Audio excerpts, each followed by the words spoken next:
নমস্কার বন্ধুরা, তোমরা সবাই কেমন আছো? আবারও একটা নতুন ভিডিওতে তোমাদের সবাইকে স্বাগত। আজ তোমাদের সাথে শেয়ার করব ডালগপ্পার রেসিপি। প্রথমেই আমি কিছুটা ছোলার ডাল আর কিছুটা মটর ডাল আমি একসাথে মিশিয়ে নিয়েছি। এবার এটাকে ধুয়ে প্রেসারে সিটি মারতে বসিয়ে দেবো 4টে। ততক্ষণ আমি পুলি পিঠে যেমন পুলির ডোটা তৈরি হয় ওরকম একটা ডো তৈরি করে নেবো। 2 কাপ চালের গুঁড়ো আর 1 কাপ ময়দা দিয়ে আর ওর সামান্য নুন দিয়ে। আমি ভিডিও ক্লিপটা নিতে ভুলে গেছিলাম, তাই তোমাদেরকে আমি মেজারমেন্টটা মুখেই বলে দিলাম।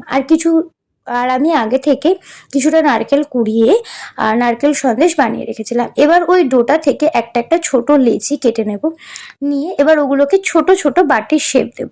দেখো ঠিক এরকম ভাবে বাটির শেপটা দিতে হবে। দেওয়ার পরে ওর মধ্যে কিছুটা নারকেলের পুর দিয়ে ওটাকে ভালো মতো চেপে আস্তে আস্তে মুখটা বন্ধ করে দিতে হবে, যেমন পুলি পিঠের শেপ হয় ঠিক সেরকম ভাবে।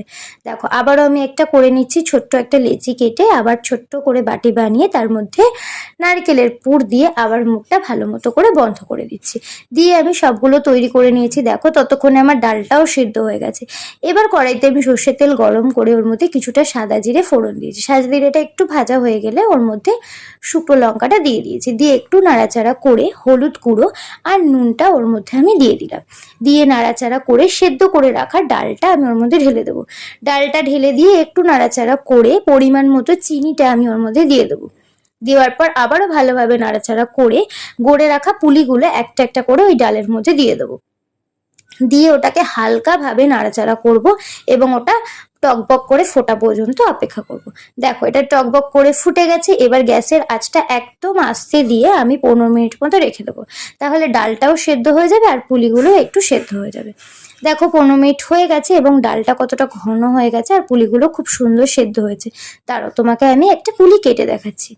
দেখো পুলিটা কি সুন্দর সেদ্ধ হয়েছে এবং কি সুন্দর ভেতরে পুরটা রয়েছে। সত্যি কথা বলতে এই ডালগপ্পাটা দারুণ লাগে খেতে। তোমরা যদি একবার বাড়িতে ট্রাই করে দেখো, সত্যি অসাধারণ লাগে খেতে। তো ভিডিওটা যদি তোমাদের ভালো লেগে থাকে তোমরা একটা লাইক করো, একটা কমেন্ট করো এবং সাবস্ক্রাইব করে পাশে থেকো। তোমরা কিন্তু ভিডিও দেখছো কিন্তু সাবস্ক্রাইব করছো না, তাই ভিডিওটা একটু চ্যানেলটা একটু সাবস্ক্রাইব করে দাও। আর দেখা হবে আবারও একটা নতুন ভিডিওতে। আজকের মতো আসছি।